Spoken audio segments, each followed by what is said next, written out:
divergence and current electric field divergence and current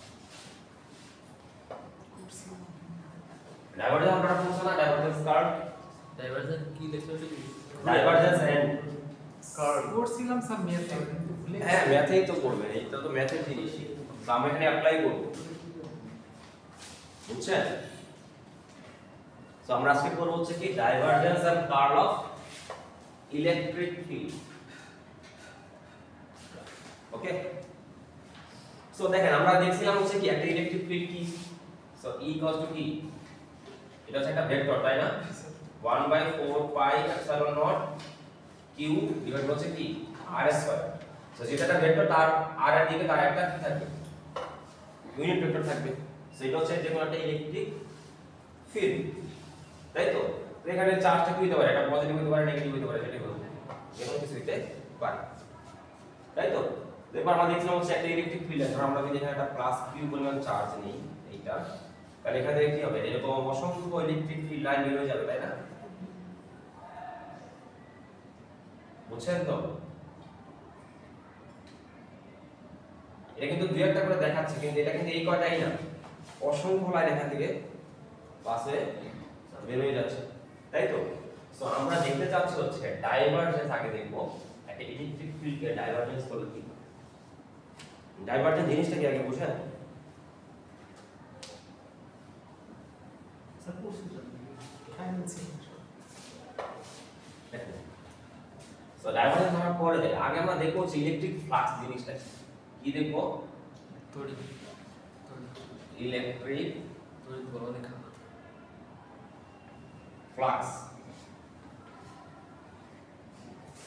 so flux কথাটার মানে ফ্লাক্সের বাংলাতে বলরেখা না হ্যাঁ ক্লাস মানে পরিবর্তন ফ্লাক্সের বাংলা বলরেখা বাংলা চুম্বকীয় বলরেখা আছে না ওটা হচ্ছে লাইন আমরা যেটা বললাম এটা হচ্ছে ইলেকট্রিক ফিল্ড লাইন এটা হচ্ছে বড় রেখা ফ্লাক্সের বাংলা তো বলে চুম্বক ক্ষেত্র তো ওই তো ম্যাগনেটিক ফ্লাক্সের ফিল্ড মধ্যে ম্যাগনেটিক ফিল্ডের মধ্যে বলরেখা হ্যাঁ ম্যাগনেটিক ফিল্ড লাইন আপনি যেমন ম্যাগনেটিক ফিল্ড বড় রেখা মানে হচ্ছে ম্যাগনেটিক ফিল্ড লাইন যেমন এখানে হচ্ছে ইলেকট্রিক ফিল্ড লাইন এটা হচ্ছে বড় রেখা ঠিক আছে এটা হচ্ছে ইলেকট্রিক বড় রেখা আর এটা হচ্ছে চুম্বক বড় রেখা ঠিক আছে আচ্ছা ফ্লাক্স কথার মানে হচ্ছে ধরেন আপনার এখানে মনে করেন এখানে একটা মনে করেন কল আছে ঠিক আছে একটা কল আছে এরকম এখানে মনে করেন পানি বের হচ্ছে হ্যাঁ এখানে কি বের হচ্ছে পানি বের হচ্ছে এখানে মনে করেন এখানে একটা সুইচ আছে ঠিক আছে এটা সুইচ অন করে দিয়ে খুলে দিলে পানি আসবে এখান দিয়ে সো দেখেন এখান থেকে কি পরিমাণ পানি বের হচ্ছে তার পরিমাণই হচ্ছে এখানে ফ্লাক্স মানে প্রবাহিত যে কোনো কিছু যাই হোক ঠিক আছে কোনো কিছু কি পরিমাণ যাচ্ছে কোনটা দেখেন তো তাহলে এখানে একটা কি একটা এরিয়া আছে না তো এরিয়াটা বেশি হইলে কি হবে বেশি পরিমাণ পানি যেতে পারবে এরিয়া কম হলে কম পরিমাণ পানি যাবে তার মানে কি পরিমাণ যাচ্ছে সেটা ডিপেন্ড করছে কার উপর এখন যদি পানি স্পিডও কম হয় তাহলে তো এরিয়া বড় হলো কি লম্বা হ্যাঁ হবে সেটাই তো বলতেছিলাম যে তাই না স্পিডের উপর তার মানে অর্থাৎ পরিমাণটা ডিপেন্ড করছে কার উপর এখানে অ্যামাউন্ট কি পরিমাণ আছে এরিয়ার উপরে আর এরিয়া কি পরিমাণ আছে সো এখন কথা হচ্ছে দেখেন এই যে ইলেকট্রিক ফিল্ড বলতে গেলে এখানে অসংখ্য লাইন পাস হয়ে যাচ্ছে তাই না সো আমি যদি এখানে একটা মনে করেন এখানে কোনো একটা পার্টিকুলার একটা এরিয়া আমরা ধরে নিই কারণ এই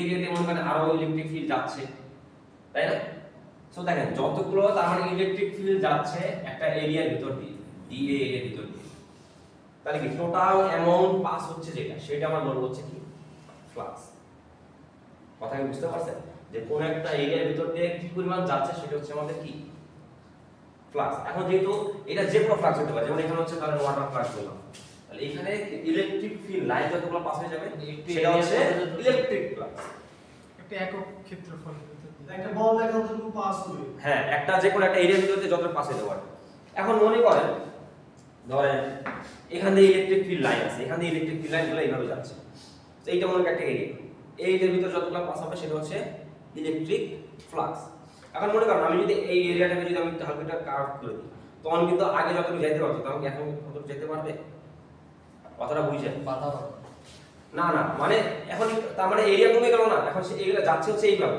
এখন এখানে কয়েকটা মতো যেতে পারবে, বাকিগুলো তো পাশ দিয়ে চলে যাবে, তার মানে কিন্তু এরিয়ার ভিতর দিয়ে কিন্তু আর যাচ্ছে না। তার মানে এই এরিয়াটা অবশ্যই এই যে ইলেকট্রিক ফিল্ড লাইনের সাথে একদম শুরু হতে অ্যালাইন হতে হবে না, অর্থাৎ এই এরিয়ার সাথে, তার মানে একটা অ্যাঙ্গেল একটা কি খুব গুরুত্বপূর্ণ একটা ভূমিকা পালন করে, কথা বুঝতে পারছেন? সো এরিয়ার ডিরেকশন যদি একদম ইলেকট্রিক ফিল্ড লাইনের ডিরেকশনের সাথে সেম হয়, তাহলে আমরা বলতে পারি কি ম্যাক্সিমাম পরিমাণ ফ্লাক্স পাস হতে পারবে। বুঝলেন না? এরিয়া যেদিকে মনে করেন এইদিকে যাচ্ছে, ইলেকট্রিক ফ্লাক্সের লাইনটা এইদিকে যাচ্ছে, তাহলে কি ম্যাক্সিমাম পরিমাণ যেতে পারবে। আর যখন একটা অ্যাঙ্গেল হয়ে যাবে তখনই কি আগের মতো যেতে পারবে? আগের মতো যেতে পারবে না। তার মানে আমরা যেটা বলতে চাচ্ছি সেটা হচ্ছে কি, যখনই থিটাটা কি হয়ে যাবে, অর্থাৎ দুইটা মাস, অর্থাৎ ইলেকট্রিক ফিল্ড যাচ্ছে এইদিকে, অর্থাৎ এটা হচ্ছে ই এর ডিরেকশন, এটা হচ্ছে ডি এ, এটা ডিরেকশন, যে দুইটা যদি একই দিকে হয় তাই ম্যাক্সিমাম পরিমাণ পাস হতে পারবে। অর্থাৎ তাদের দুটো মাঝখানে অ্যাঙ্গেল কত ডিগ্রি বলেন তো? ফাইটা কত? 0 ডিগ্রি। তখন কি হয়ে যাবে? ম্যাক্সিমাম পরিমাণ ফ্লাক্স পাবে, তাই না? সো ফ্লাক্সকে ডিনোট করা হচ্ছে ফাই বি, এটা হচ্ছে ইলেকট্রিক ফ্লাক্স। সো এটা কি হবে? ম্যাক্সিমাম হবে। আর যখন অ্যাঙ্গেলটা কত দেখতেছি, যদি অ্যাঙ্গেলটা পুরোপুরি 90 ডিগ্রি হয়ে যায়, তাহলে এটা যাচ্ছে এইভাবে, আমি এটা করে দিলাম এমনি, তাহলে কি একটাও যাবে এটা এর ভিতর দিয়ে? যাবে না। তার মানে অ্যাঙ্গেলটা যদি 90 ডিগ্রি হয়ে যায়, তখন আমরা কি পাচ্ছি? থিটা কত? মনে করেন 90 ডিগ্রি দিতে হবে, এখানে হচ্ছে থিটাটা কত ডিগ্রি? 0 ডিগ্রি। আর যদি 90 ডিগ্রি হয় তাহলে কি হবে? ফ্লাক্স কত হবে? 0। এতটুকু কি বুঝছেন কিনা? সো ধরেন আমরা যে কোনো জায়গায় ধরেন একটা ইলেকট্রিক একটা লাইন, একটা ভেক্টর হচ্ছে এইটা, আর একটা ভেক্টর হচ্ছে এইটা। সো এইটাকে এই ভিতর দিয়ে যতটুকু যাবে সেগুলো আমরা বের করতে হবে। সো দেখেন তো এই ভেক্টরটা যদি a হয়, এই ভেক্টরটা যদি b হয়, সো এখানে ভিতরে কি পরিমাণ আছে এটা আমরা বের করে কিভাবে? এই দুটো ভেক্টরকে আমরা কি করি? ডট করি না? ডট প্রোডাক্ট, তাই না? অর্থাৎ a ডট b, তার মানে কি হচ্ছে? তার মানে এখানে কি পাবো? a b কি cos থিটা না? আমরা আগের ব্যাপারে দেখছিলাম না? ডট করে কি পাবো? a b cos theta. So দেখেন আমরা চাচ্ছি একটা ইলেকট্রিক ফিল্ড লাইন হচ্ছে এদিকে, আর ধরেন এটা হচ্ছে একটা ইলেকট্রিক ফিল্ড লাইন এদিকে, আর এটা মনে করেন আমাদের দিয়ে আমাদের হচ্ছে একটা কিসের এটা? এটা হচ্ছে ডাইরেকশন ভেক্টর, আর এটা হচ্ছে ইলেকট্রিক ফিল্ড। সো এখানে ভিতর দিয়ে কি পরিমাণ পাস হচ্ছে সেটা আমরা কিভাবে পাবো? তাহলে এই দুটাকে কি করতে হবে? ই ভেক্টর ডট দিয়ে দিতে হবে। কথা বুঝছেন কিনা? তাহলে এখানে আমাদের কি করতে হবে? যে ই ডট কি করতে হবে? ডি এ করতে হবে। সিমিলার আমরা যেখানে হচ্ছে নরমালি যেভাবে করতাম, তাহলে এখানে আমাদের সেম কাজটাই করতে হবে, তাই তো?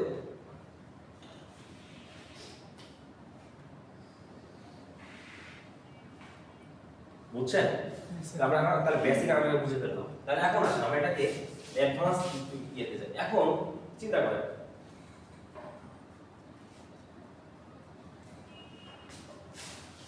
কারণ আমি এই যে এতটুকু আমি পরিমাণ মনে করা নিলাম, ঠিক আছে? এতটুকু পরিমাণ, ঠিক আছে? এইখানে যতটুকু পাস হয় সেটা হচ্ছে এই ডট ডিএ। তো এখানে কি আমরা যদি পুরোটা ক্যালকুলেট করতে, আমি একটা ছোট্ট একটা অংশ নিছি না, ছোট্ট একটা অংশ, খুবই ছোট, সেই ধরলাম হচ্ছে এটা হচ্ছে d phi, d phi by d t, ঠিক আছে? এইটা কত হবে? এই দুইটার dot product E dot d A, তাই না?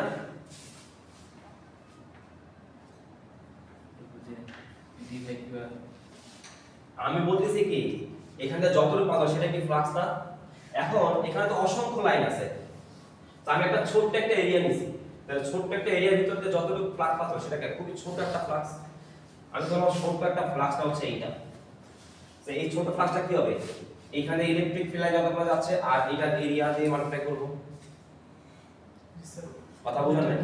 হ্যাঁ, দুটো মাঝখানে, অর্থাৎ এই যে ছোট্ট এরিয়ার ভিতরে যে ফ্লাক্সটা যাচ্ছে সেটাকে আমরা ধরে নিয়েছি হচ্ছে কি ডি ফাই, ছোট্ট একটা ফ্লাক্স। এইটার ভিতরে কি পরিমাণ যাবে? এতটুকু পরিমাণ।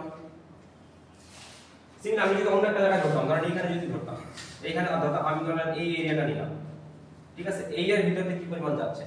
সো এই এর ভিতরে যতটুকু যাবে সেটা আমাদের কি ফ্লাক্স।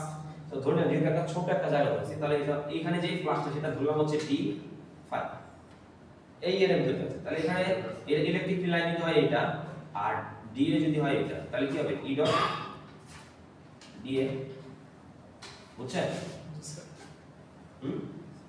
আচ্ছা, তাহলে একটা জিনিস বুঝেন, এই যে ফ্লাক্স, এই যে এটা কি দুইটা ডট প্রোডাক্ট না? আমরা ডট প্রোডাক্ট করলে দুইটা ভেক্টরের ডট প্রোডাক্ট আমরা কি পাই রেজাল্টটা স্কেলার পাই না তার মানে অবশ্যই এই d ফাই টা আসলে কি স্কেলার তার মানে ইলেকট্রিক ফ্লাক্স এটা আসলে একটা কি ধরনের কোয়ান্টিটি স্কেলার কোয়ান্টিটি অর্থাৎ দেখেন আমরা পাচ্ছি কিন্তু দুটো ভেক্টর থেকে কিন্তু ফ্লাক্সটা আসলে কি একটা স্কেলার অর্থাৎ শুধুমাত্র কিছুর উপর ডিপেন্ড করে মান আছে শুধু মানই আছে এটা কোনো ডিরেকশন নেই ঠিক আছে তো দেখেন তো আমি এটা একটা ছোট্ট একটা ফ্লাক্স দিলাম এটা হচ্ছে ছোট্ট একটা ফ্লাক্স পাবো এখান থেকে তো এখন দেখেন এখানে পুরো এরিয়ার ভিতর আমাদের কি এটা নিতে হবে না পুরো এরিয়াতে কি পরিমাণ যাচ্ছে সবগুলো জায়গায় আমাদের তাহলে কি করতে হবে সামেশন করতে হবে প্রত্যেকটার জন্য এখন এই কাজটা সামেশন করা ইজি না না জটিল প্রসেস জটিল প্রসেস না তো আমাদের এই কাজটা ইজিলি করে যায় কে ইন্টিগ্রেশন তার মানে আমি যদি প্রত্যেকটা এরকম এখানে এরকম একটা আছে এখানে এরকম একটা আছে হ্যাঁ এরকম প্রত্যেকটা জায়গা যদি আলাদা আলাদা করে বের করে যোগ করতে পারতাম তাহলে আমি পুরো ফ্লাক্সটা পাই কিন্তু আমাদের এখানে প্রত্যেকটার জন্য ফ্লাক্স বের করা আমাদের জন্য কঠিন তো আমি যদি একটা কাজ করি সেটা কি পুরোটার ভিতর আমি যদি ইন্টিগ্রেশন করে দিই তাহলে আমরা কি পেয়ে যাব পুরো জায়গার তাই তো তাহলে এখানে আমি একটা সারফেস চিন্তা করতেছি না দেখেন তো এই যে এরকম একটা সারফেস চিন্তা করতেছি ও অর্থাৎ এই পুরো সারফেসের ভিতর থেকে কি পরিমাণ যাচ্ছে কথা বুঝতে পারছেন অর্থাৎ আমি একটা যাচ্ছি এখানে কিছু একটা আছে এখান থেকে কোনো কিছু বের হয়ে যাচ্ছে ঠিক আছে এখানে বের হয়ে যাচ্ছে এরকম ওকে তো একটা সারফেস চিন্তা করতে হবে না যে এই সারফেস থেকে কি পরিমাণ বের হয়ে যাচ্ছে আচ্ছা আমাদের যে ইন্টিগ্রেশন সেটা আসলে একটা কি ইন্টিগ্রেশন সারফেস ইন্টিগ্রেশন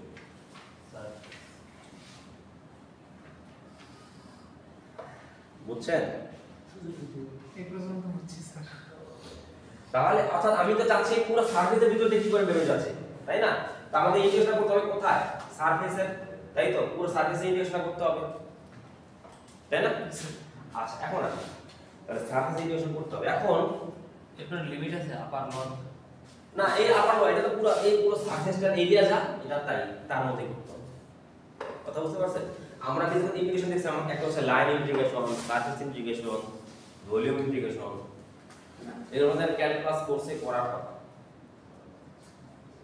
বুঝছেন এখন এখন বেশি করা হয়নি স্যার নরমাল ডিফারেন্সিয়েশন আর ইন্টিগ্রেশন আর এই টোটাল মানে সবগুলো ইন্টিগ্রেশন হ্যাঁ সব ফ্লাক্স আমি তো ধরছিলাম এটা হচ্ছে ছোট্ট একটা ফ্লাক্স ধরছিলাম আমাদের পুরো ফ্লাক্স বের করতে হবে সো পুরো ফ্লাক্স বের করতে আমাদের একটা এরিয়া ধরে একটা সারফেস ধরে নিলাম যে এই সারফেস দিয়ে কি করে ধরে যাচ্ছে এটা কিন্তু 2D এটা কিন্তু এরকম কিরকম এটা কিন্তু একটা বলের মতো 3D অর্থাৎ ধরেন এই যে এরকম হয় এরকম কিছু একটা অর্থাৎ এই পুরো সারফেসটা আমরা চিন্তা করতেছি পুরো সারফেস বুঝছেন এই পুরো সারফেসটাকে বলা হচ্ছে এই ধরনের ইন্টিগ্রেশন বলা হচ্ছে সারফেস ইন্টিগ্রেশন যেখানে আমরা পুরো সারফেসের ভিতরে কি করে বের হয়ে যাচ্ছে ভিতর থেকে সেটা আমরা বের করতে চাচ্ছি এটা হচ্ছে আমাদের ক্লাস ঠিক আছে তো আমাদের এখন একটা জিনিস মনে রাখতে হবে সেটা হচ্ছে এই DA এই ভেক্টরটার একটা ভ্যালু আছে ঠিক আছে এই ভ্যালুটা কত এটা হচ্ছে r square sin square d theta d phi বুঝছেন d থিটা d ফাই আর এটা কাজ করে কোন দিকে r এর দিকে আর square sin square d theta sin square না এটা sin থিটা d থিটা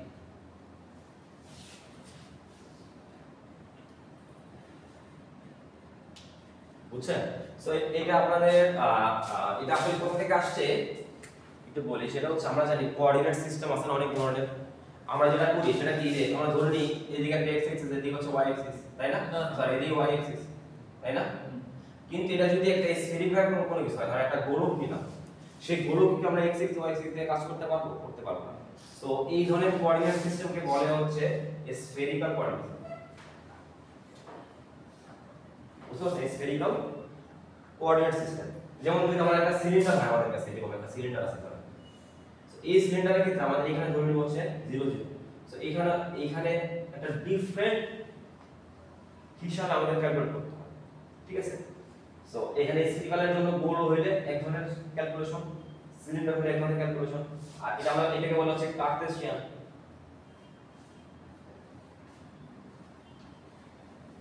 ঠিক আছে কার্টেসিয়ান নরমালি আমরা যেটা হিসাব করি এটাকে বলে কি কার্টেসিয়ান কোঅর্ডিনেট সিস্টেম বলে না আবার পোলার কোঅর্ডিনেট সিস্টেম সো এগুলো ডিফারেন্ট কোঅর্ডিনেট সিস্টেম আছে ডিপেন্ড করে হচ্ছে শেপের উপর অর্থাৎ আমি যেটা নিয়ে ক্যালকুলেট করতেছি সেটা শেপটা কেমন সো দেখেন এটা শেপটা কেমন আমি বলে দিচ্ছিলাম এটা একটা কি বলের মতো তার মানে আমাদের কোনটা ইউজ করতে হবে স্ফেরিক্যাল কোঅর্ডিনেট সিস্টেম। তো স্ফেরিক্যাল কোঅর্ডিনেট সিস্টেমে তিনটা ভেরিয়েবল আছে, সেটা হচ্ছে r থিটা আর হচ্ছে ফাই। সো ওইখান থেকে অ্যাকচুয়ালি এই জিনিসটা আসছে। সো আমাদের একটা বিষয় জানার দরকার না, আমাদের এটা একটু মনে রাখবো যে d a হচ্ছে, বুঝতে পারছেন? তাহলে এখন আসেন, তাহলে আমাদের e এর ভ্যালু আমরা এখান থেকে পাইছি এইটা, আর d এর ভ্যালু হচ্ছে এইটা। সো আমি এখানে বসাই দিতে পারি না এখানে? পারি? তাহলে দেখেন আমাদের ইকুয়েশন দিচ্ছে এক পাশে, ইকুয়েশন দুই পাশে করতে হবে না আমাদের?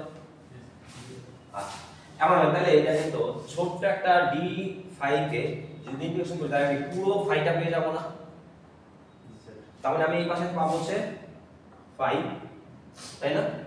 এখানে কি লিখবো? ইন্টিগ্রেশন অফ e এর ভ্যালু হচ্ছে এইটা 1/4 pi epsilon naught q by r square, r এটা ওর হচ্ছে ডট এইটা r square sin theta d theta d phi r dot sorry r কে, বুঝছেন কিনা? e এর জায়গায় e লিখলাম, d এর জায়গায় d এ লিখলাম। স্যার এটাকে d ফাই কে ইন্টিগ্রেশন করে শুধু ফাই আছে। হ্যাঁ এটা হচ্ছে ছোট ফ্লাক্স, এটা হচ্ছে বড় ফ্লাক্স, অর্থাৎ টোটাল ফ্লাক্স। এটা হচ্ছে টোটাল ফ্লাক্স, ছোট ফ্লাক্সটাকে সবগুলো যোগ করে আমরা কি পাবো? বড় টোটাল ফ্লাক্স পাবো। হুম। সেটা হচ্ছে টোটাল ফ্লাক্স, ঠিক আছে?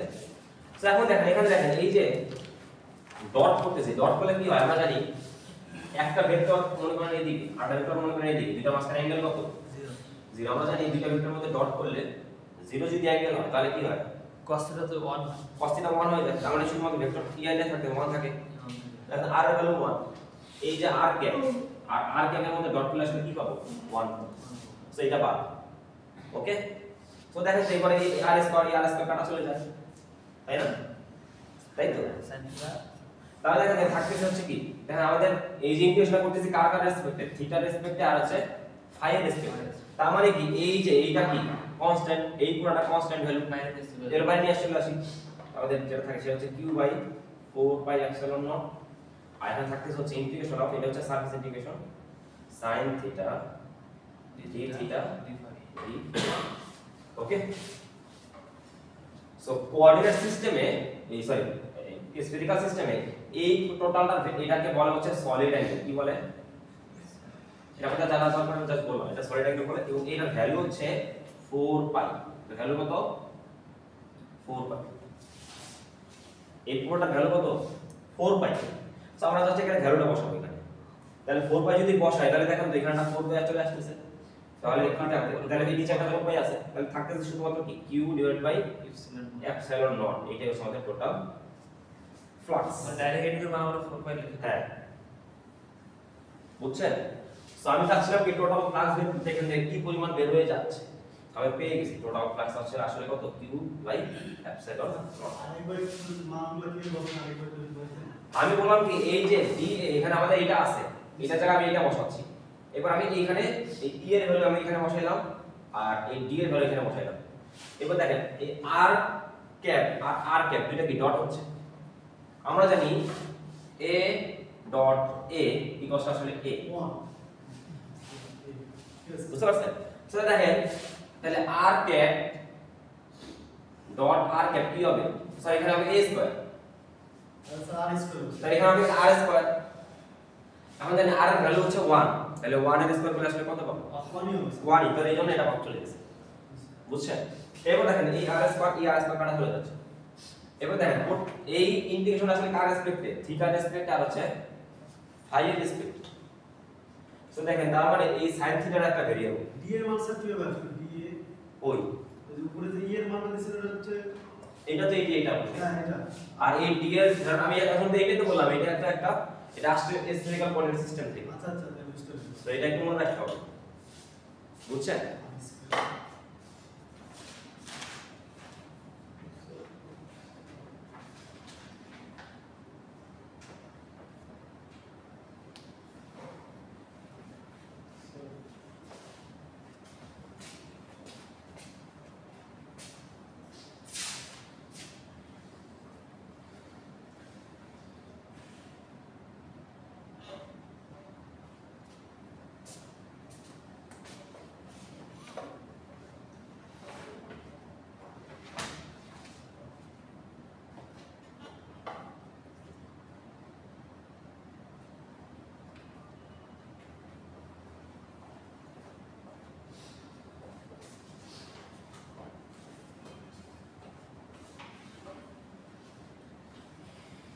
ওকে,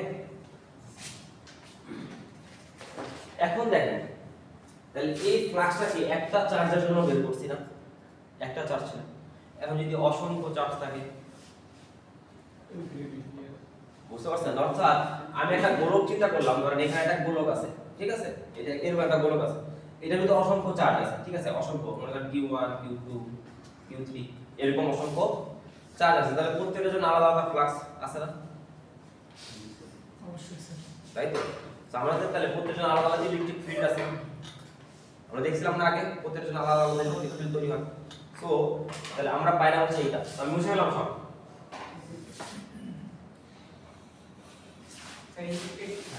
হ্যাঁ,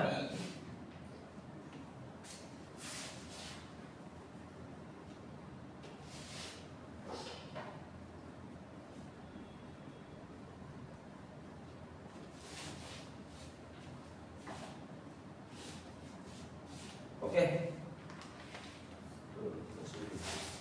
এখন দেখেন এখানে যদি একটা চার্জ না থাকে তাহলে আমি কি পাইছি, ফাই কষ্ট হচ্ছে কি পাইছি, q বাই এপসাইলন নট, তাই না? এখন এখানে যদি এই q এর জায়গায় অসংখ্য চার্জ থাকে, অর্থাৎ q1 q2 এরকম অনেকগুলো আছে, তার মানে কি ইলেকট্রিক ফিল্ড অনেকগুলো থাকবে। আমি যদি টোটাল ইলেকট্রিক ফিল্ড পেতে চাই তাহলে আমাদের কি করতে হবে, এই প্রত্যেকটা ইলেকট্রিক ফিল্ড ধরার কি করতে হবে, যোগ করতে হবে না, তাই তো? অর্থাৎ চার্জ এখন একটা নয়, কয়টা আছে? বলতে একটা এই একটা জিনিসের মধ্যে q q এরকম অনেক চার্জ আছে, তাহলে প্রত্যেকটা জন্য আলাদা আলাদা ইলেকট্রিক ফিল্ড আছে। তাহলে প্রত্যেকটা যদি টোটাল ইলেকট্রিক ফিল্ড আমি এখান থেকে পেতে চাই তাহলে কি করতে হবে, সবগুলো ইলেকট্রিক ফিল্ড যোগ করতে হবে। তাহলে ধরলাম এখানে u1 u এবং অনেকগুলো ইলেকট্রিক ফিল্ড আছে। সো আমরা চাইলে এইটাকে আমরা চাই স্ট্যাটিস্টিক্যালি আমরা দেখছিলাম এটাকে কি এভাবে লিখতে পারি কিনা, যে সামেশন অফ ei, এখানে i কত থেকে 1 থেকে n পর্যন্ত, অর্থাৎ এখানে যদি n সংখ্যক ইলেকট্রিক ফিল্ড থাকে আমি চাইলে পুরো জিনিসটাকে এভাবে লিখতে পারি কিনা শর্টকাটে। এই জায়গা কি বোঝায়, e এর জায়গায় 1 বসে 2 বসে 3 বসবে, i এর জায়গায় কোথা থেকে 1 থেকে n পর্যন্ত বসবে, আই মানে কি ইনফিনিট? হ্যাঁ, যে কোনো জায়গায়, না না না, i হচ্ছে একটা ভেরিয়েবল, এটা আসলে স্ট্যাটিস্টিক্স এর কোর্সে পড়ার কথা। ওটা স্যার সংখ্যা বোঝাচ্ছে।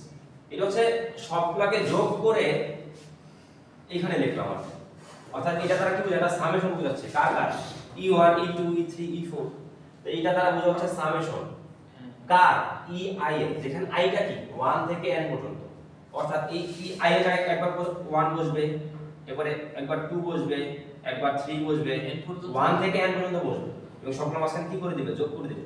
অর্থাৎ এই জিনিসটাকে ম্যাথমেটিক্যাল রিপ্রেজেন্টেশন হচ্ছে এটা, অর্থাৎ ছোট করে এইভাবে রিপ্রেজেন্ট করা যায়।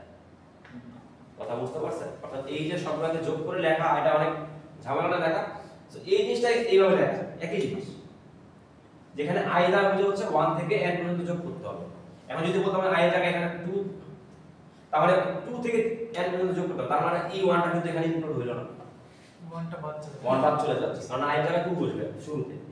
কথা বলছেন? এই জন্য আমরা এখানে বসাচ্ছি হচ্ছে 1 থেকে n পর্যন্ত যোগ করে দিবেন, বুঝছেন কি না? হ্যাঁ,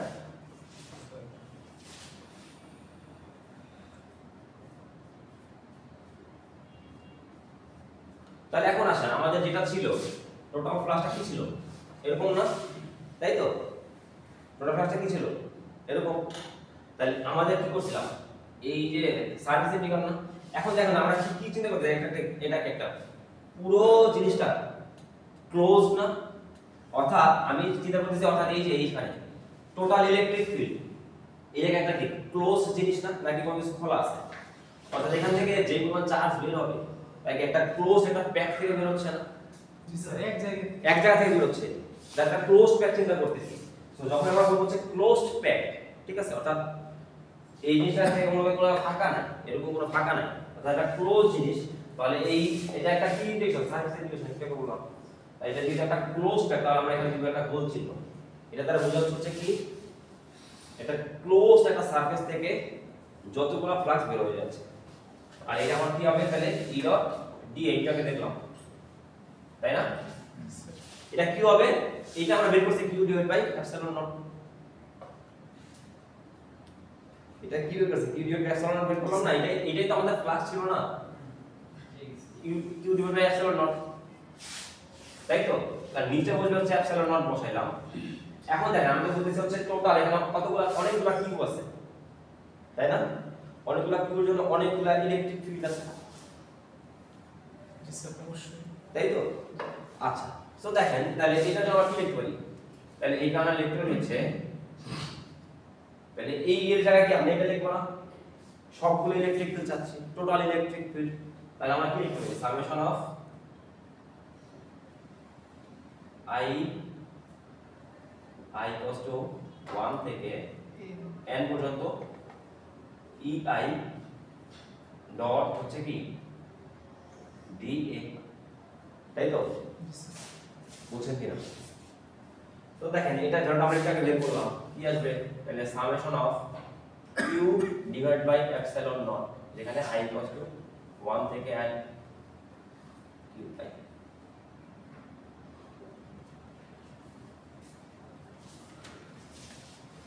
এই যে এখানে পাইলাম টোটাল এটা কি হবে, q divide by epsilon naught.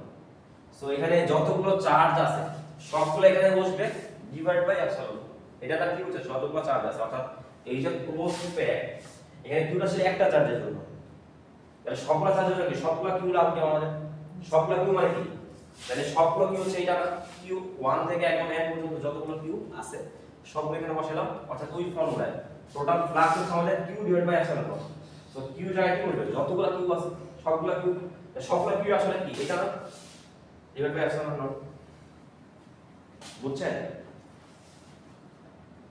So ধরলাম এই যে যতগুলো কিউব আছে এই টোটাল সবগুলো মিলে আমাদের একটা ক্যাপিটাল কিউ তৈরি করছে, অর্থাৎ এই যে ক্লোজ একটা জায়গা, এই একটা ক্লোজ জায়গায় যতগুলো চার্জ আছে সবগুলো মিলে একটা বড় একটা চার্জ তৈরি করছে বললাম, এটার নাম দেওয়া হচ্ছে ক্যাপিটাল কিউ, যেটা হচ্ছে এনক্লোজড ENC, অর্থাৎ একটা ক্লোজ প্যাকের মধ্যে যতগুলো চার্জ আছে সবগুলো মিলে একটা বড় চার্জ তৈরি করছে, যেটা হচ্ছে কি কিউ এনক্লোজড। তো আমরা লিখতে পারি এটাকে তাহলে ক্যাপিটাল কিউ ENC নিচে হচ্ছে এপসাইলন নট, অর্থাৎ এই সবগুলো মিলে যে চার্জটা তৈরি করে সেটা হচ্ছে একটা বড় চার্জ, সেটা হচ্ছে কিউ এনক্লোজড। সেটা আমাদের কি এটা ভ্যালু, অর্থাৎ E ডট dA, বুঝছেন?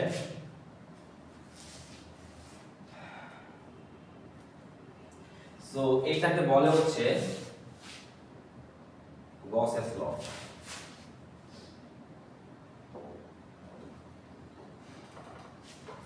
এটা আমাদের কি গসেস ল।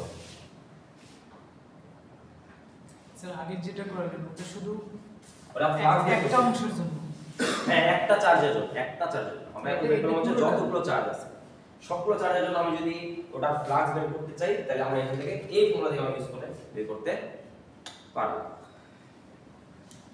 তাহলে কারো কোনো কোশ্চেন?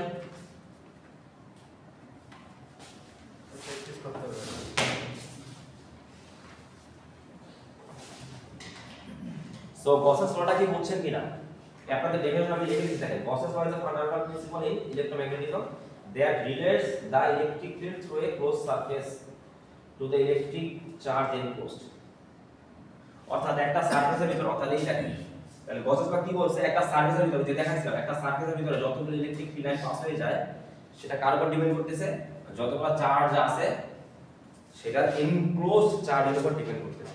এইটা আমাদের কে বলছে, গসেস ল বলছে, বুঝছেন? জি স্যার।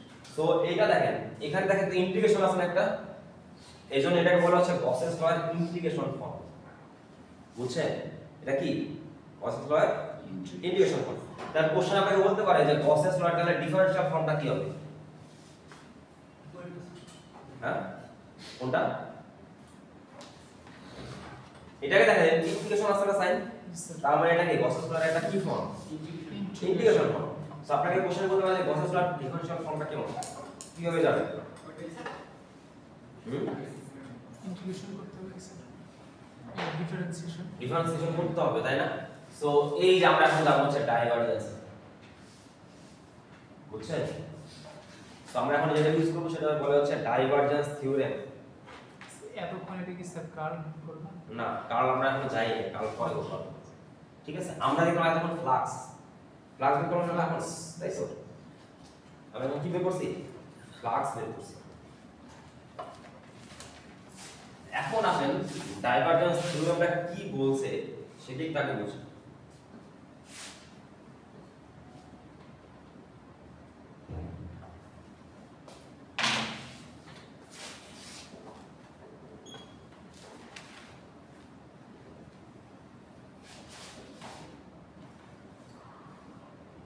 ডাইভারজেন্স থিওরেমটা কি বলছে? ডাইভারজেন্স থিওরেম বলছে যে ধরেন আপনার এরকম একটা এরিয়া আছে, হ্যাঁ, একটা ভলিউম আছে, এখানে অনেকগুলো চার্জ আছে, ঠিক আছে? ধরেন এখানে একটা ফিজিক্যাল কোয়ান্টিটি আছে, যেটা হচ্ছে মনে করেন v, ঠিক আছে? সো আমি যদি এখানে টোটাল বের করতে চাই, তাহলে আমাদের কি করতে হবে? পুরো ভলিউমের ভিতর আমাদের কি করতে হবে? ইন্টিগ্রেশন করতে হবে। তার মানে আমাদের যেটা করতে হবে সেটা হচ্ছে একটা ভলিউম ইন্টিগ্রেশন করতে হবে, ঠিক আছে? এবং তারপরে একটা ডাইভারজেন্স অ্যাপ্লাই হবে। ডাইভারজেন্স মানে হচ্ছে এই এটা, এটাকে বলা হচ্ছে ন্যাবলা। কি বলে? এটা দেখছেন না সাইনটা? আগেও দেখছেন, দেখার তো কথা। এই সাইনটার নাম কি? ন্যাবলা। ন্যাবলা আপনার কার উপর? এটার উপর। অর্থাৎ আমি চাচ্ছি এটার ভিতর টোটাল কি পরিমাণ আছে এটা বের করতে। অর্থাৎ এই এটা ভলিউম আছে, এটা ভলিউম হচ্ছে v ধরলাম, ঠিক আছে? না, এটা ভলিউম v না, এটা ভলিউম হচ্ছে ইন্টিগ্রেশন অফ d টাউ। এটা ছোট ভলিউম হচ্ছে d টাউ, এর টোটাল ভলিউম কি হবে? Integration of d tau. এটা ছোট ভলিউম কি ধরলাম? d tau. অর্থাৎ এখানে একটা ছোট একটা মনে করেন একটা এই অংশ নিলাম, এটা হচ্ছে মনে করেন d টাউ। তাহলে টোটাল ভলিউম কত হবে? সবগুলা d টাকে যোগ করতে হবে। সবগুলা d টাকে যোগ করা মানে কি? ইন্টিগ্রেশন করা, তাই তো? বুঝছেন? তো আমি চাচ্ছি এখানে একটা কোয়ান্টিটি আছে v, সেটা এটার মধ্যে কত লোক আছে সেটা বের করতে। তাহলে আমাদের কি করতে হবে? ডাইভারজেন্স অ্যাপ্লাই করতে হবে কার উপর? v এর উপর। বুঝছেন? এটা একটা ভেক্টর, এটা একটা ভেক্টর, এবং টোটাল এরিয়ার উপর, টোটাল ভলিউমের উপর। তাহলে এটা কত হবে? d tau. এইটা হবে হচ্ছে এই যে দেখেন এখানে একটা সারফেস আছে না, এই সারফেসের উপর যদি ইন্টিগ্রেশন করেন কার কার মধ্যে? এই যে এই v আর e এর মধ্যে,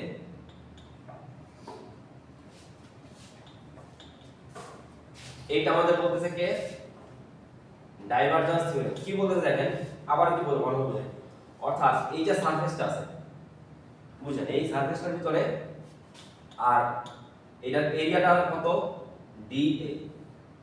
অর্থাৎ এই টোটাল সারফেসের মধ্যে এই এরিয়া যতটুকু আছে সেটা বের করা যেই কথা, আমি যদি এই পুরোটার মধ্যে ডাইভারজেন্স করে ওটার ভলিউম নেই, দুইটা একই কথা।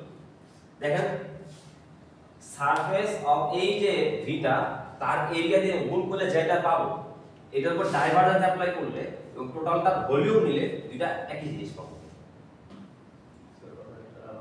দেখেন আমাদের ডাইভারজেন্স থিওরেমটা কি বলছে? থিওরেমটা বলছে দেখেন, অর্থাৎ আমি একটা বল নিলাম, এটা একটা ভলিউম আছে, এটা কি? এটা একটা আয়তন আছে না?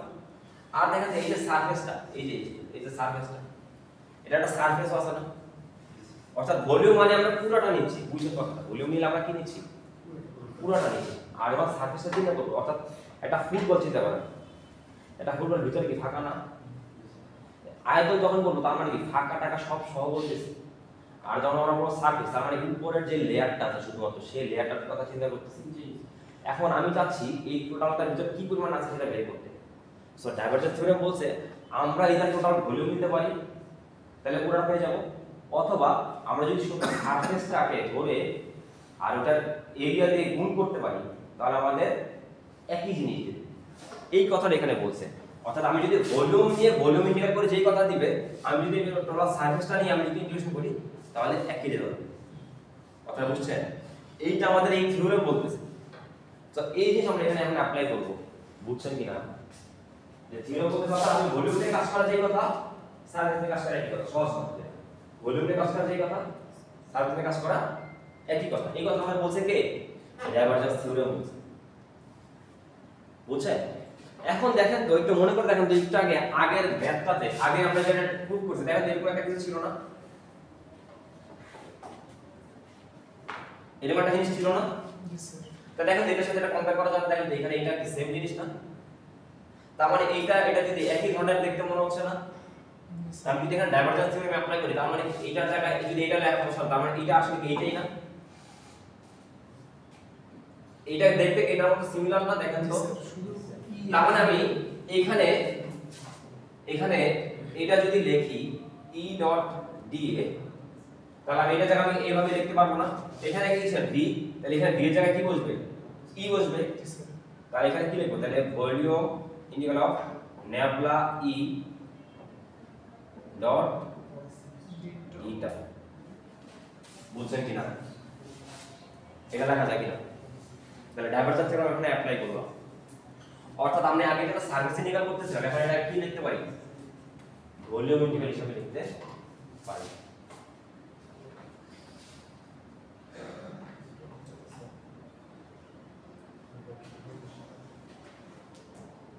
মাথায় একটু জাকি জাকি দেন, বেশি প্যারা হয়ে যাচ্ছে। অবস্থা স্যার সকাল থেকে ক্লাস করছি এটা না হ্যাঁ, একটা মাথা পড়ে দিয়ে যেতে কিছু কিছু পারে ক্লাসের ক্লাসটা ক্লাসটা স্যার আগে প্রথমে দরকার ছিল অনেক বোঝার বিষয়। হ্যাঁ, বোঝার বুঝতে হবে।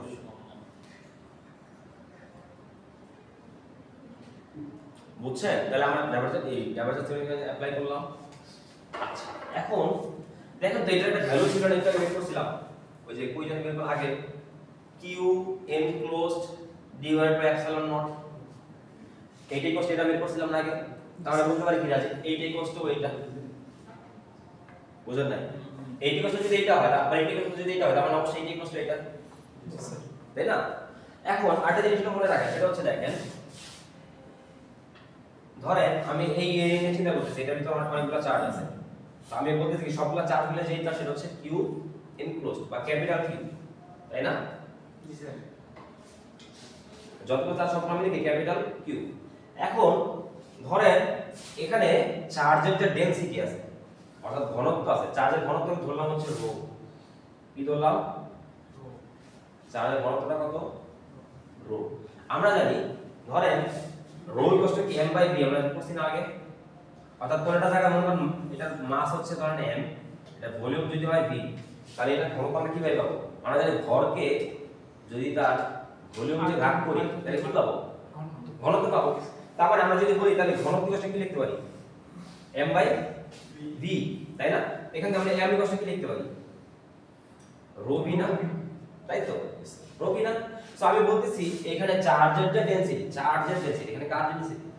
চার্জের ডেনসিটি হচ্ছে রো। তাহলে রো কষ্ট আসলে কি হবে? mv, এখানে আমার আসলে এখানে m, এই রো কষ্ট তাহলে কি হয়ে যাচ্ছে?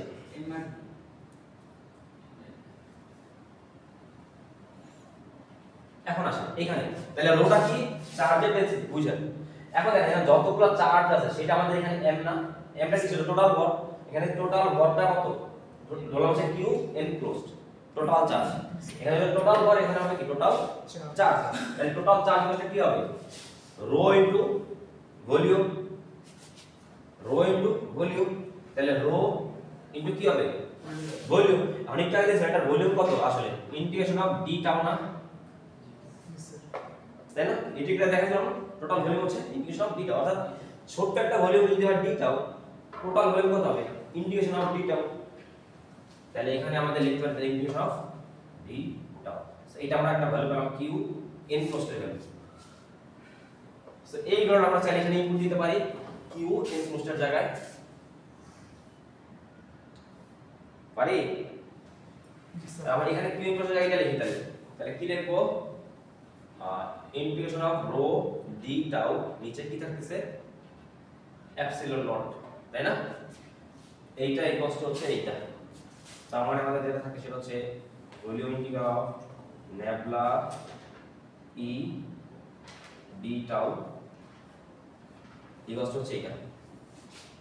ওকে, এখন দেখেন এই d টাও তো এটা তো একটা ডট প্রোডাক্ট, তার মানে এটা একটা ভ্যালু, তাই না? এবং রো, এই যে রো, এটা একটা কি? ভ্যালু। তার মানে কি এর উপর কি ইন্টিগ্রেশন অ্যাপ্লাই হবে? এর উপর কি ইন্টিগ্রেশন অ্যাপ্লাই হবে? তাই এটা আমরা বের করে লিখতে পারি না? তাহলে আমরা লিখতে পারি কি? Nabla e integration of d টাও ইকুয়ালস টু কি লেখা যায়? এখানে 1 বাই এপসিলন নট, এটাও আমাদের এটা ভ্যালু। আর এখানে যেটা থাকে সেটা হচ্ছে কি? রো, এখানে রো থাকে সারা d। বুঝছেন কিনা? ডিটা ওটা হচ্ছে কি একটা ভলিউম ইন্টিগ্রেশন, কিন্তু এখানে দেখেন এটা একটা ফিজিক্যাল কোয়ান্টিটি না, ডট প্রোডাক্ট আমরা জানি এটা স্কেলার হয়ে যায়, তাই এটা একটা ভ্যালু। আবার দেখেন এখানে রো, এটা হচ্ছে চার্জ ডেনসিটি, তো এটার সাথে কি ভলিউমের কোনো ডিপেন্ডেন্সি আছে?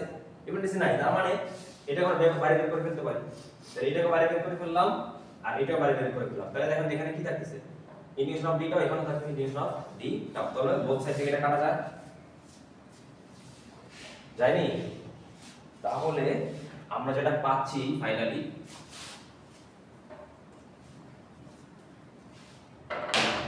এখানে থাকতেছে শুধুমাত্র এতটুকু আর এতটুকু, তাহলে কি থাকতেছে, তাহলে ন্যাবলা ই ইকুয়ালস টু হচ্ছে রো বাই এপসাইলন নট।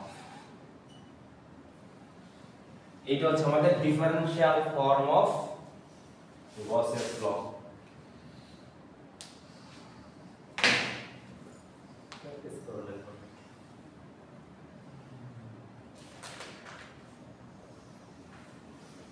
বুঝছেন?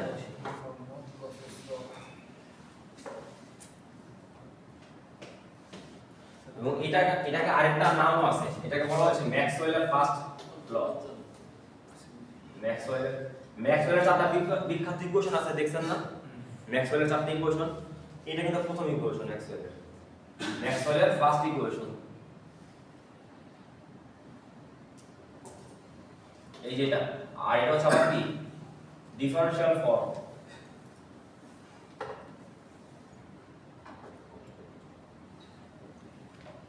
ফর্ম অফ কি গসেস ল।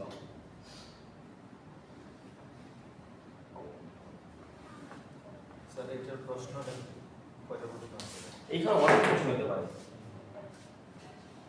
এখানে দেখেন এই যে আমি যে শুরুতে দেখালাম ইলেকট্রিক ফিল্ড, ইলেকট্রিক ফ্লাক্স জিনিসটা কি ডেফিনেশন হতে পারে, ইলেকট্রিক ফ্লাক্স জিনিসটা কি, তাই না? এরপরে আপনাকে বলতে পারি হচ্ছে গসেস ল ইকুয়েশন ফর্মটা ড্রাইভ করে দেখা, তাহলে আমি যেভাবে ড্রাইভ করে দেখাইলাম স্টেপ বাই স্টেপ, ঠিক আছে? ইন্টিগ্রেশন ফর্মটা আবার বললাম যে ইন্টিগ্রেশন ফর্ম থেকে ডিফারেনশিয়াল ফর্মটা ড্রাইভ, উল্টা দেন স্যার, সহজ যেটা ঠিক আছে? তাহলে ইন্টিগ্রেশন ফর্ম আগে পাইলেন, তাহলে ওখান থেকে আমি আবার কি ডিফারেনশিয়াল ফর্ম এখান থেকে ড্রাইভ করতে পারি, অথবা বলতে পারি ধরেন ম্যাক্সওয়েলের ফার্স্ট ইকুয়েশনটা ড্রাইভ করো, তার মানে কি একদম শুরু থেকে এই পর্যন্ত আসতে হবে। এটা ম্যাক্সওয়েলের ফার্স্ট ইকুয়েশন, আবার এটা কি গসেস লয়ের ডিফারেনশিয়াল ইকুয়েশনে বলা হয়। কথা বুঝতে পারছেন? কারণ এখানে আছে, এখানে ডিফারেনশিয়াল ইকুয়েশন কেন বলতেছে বলেন তো? এটা কি ডিফারেনশিয়াল কই আছে? কে বলতে পারবে? আমরা বলতেছি এটা কি ডিফারেনশিয়াল ইকুয়েশন, ডিফারেনশিয়ালটা কই আছে? এখানে কেউ আছে? এখানে ডিফারেনশিয়াল কোন আছে? কেউ বলতে পারবে এখানে আছে নাকি? ডিওয়াই আছে, কই ডিওয়াই? এটাও এই যে এটা হচ্ছে ডিফারেনশিয়াল ফর্ম না, এখানে ডিফারেনশিয়ালটা কই আছে? ওই যে ডিভাই ডিটি মানে ডিপেন্ডেন্ট ডিপেন্ডেন্স, ওই ডিভাইড কই? এই বাই ডিটি না, উপরে টাও রোলটা স্যার উপরে উপরে ডিপেন্ডেন্ট নিচে ইন্ডিপেন্ডেন্ট। ডিফারেনশিয়াল কথাটা এটা কি, তার মানে কি কি থাকবে? ডিভাই ডিটি ডিডিটি থাকবে না, কই আছে এখানে? স্যার রোলটাই তো ওখানে ওই আকারে আছে না, এই আকারে দিলা ডিফারেনশিয়াল ফর্ম মানে কি? তাহলে ওই আকারেই আছে, আপনি যেটা বলতেছেন এটা কি আসলে ওই আকারে আছে? দেখতে মনে হচ্ছে না, ভিতরে আছে ভিতরে আছে না? আরে আপনারা তো ন্যাবলা মানে ভুলে গেছেন। নেপলা ন্যাবলা মানে কি?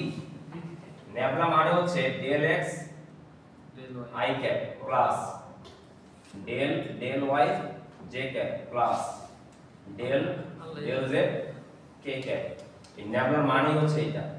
তার মানে এই ন্যাবলাটা হচ্ছে কার উপর? ইলেকট্রিক ফিল্ডের উপর। তার মানে এখানে প্রত্যেক জায়গায় মনে বলছে কি ex ey ez, তাহলে একটা কি এই পাশে কি আছে? একটা ডিফারেনশিয়াল ফর্ম আছে না নাই? বুঝছেন? স্যার